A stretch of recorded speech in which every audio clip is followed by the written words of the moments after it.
kawan saya nikah gantung.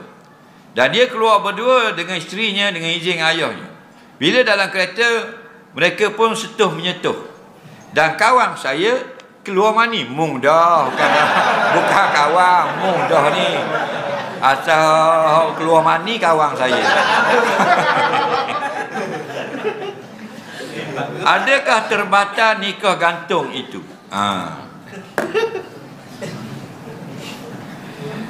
Dia begini, bila kita berkahwin tidak wajib nafkah, melainkan setelah isteri masuk ke dalam tempat tinggal suami. Okey?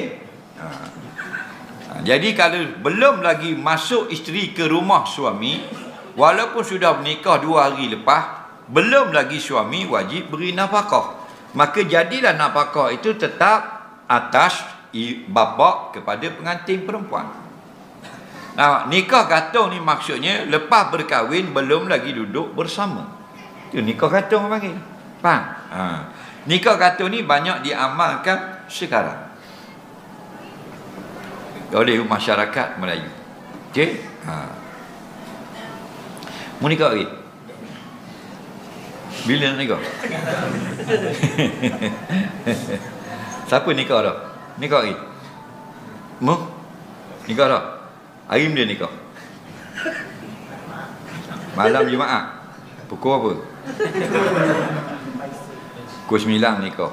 Duduk berdua? Dak bila mula start duduk berdua? Berapa bulan lepas nikah? Jumaat depan tu. Seminggu. Nikah gantung tu. Faham lagi? Tu nikah gantung. Lepas nikah dah duduk berdua. Walaupun gantung sejam, gantung sehari, gantung seminggu, gantung setahun. Faham lagi? Nikah tidak gantung. Lepas kat nikah masuk tidur berdua. Dia biasalah orang Melayu kita. Nikah minggu ni, minggu depan pergi. Faham lagi? Gantung seminggu. Seminggu tu siapa wajib tanggung nafkah bini kita? Ayah dia kan? Pasal dok berdua dengan kita lagi.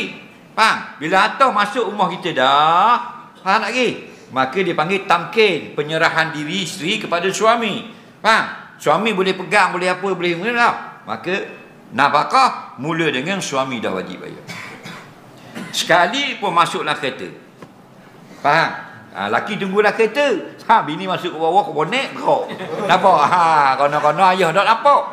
Faham? Habislah. Maka ayah dia tak wajib dah beri nafkah. Faham?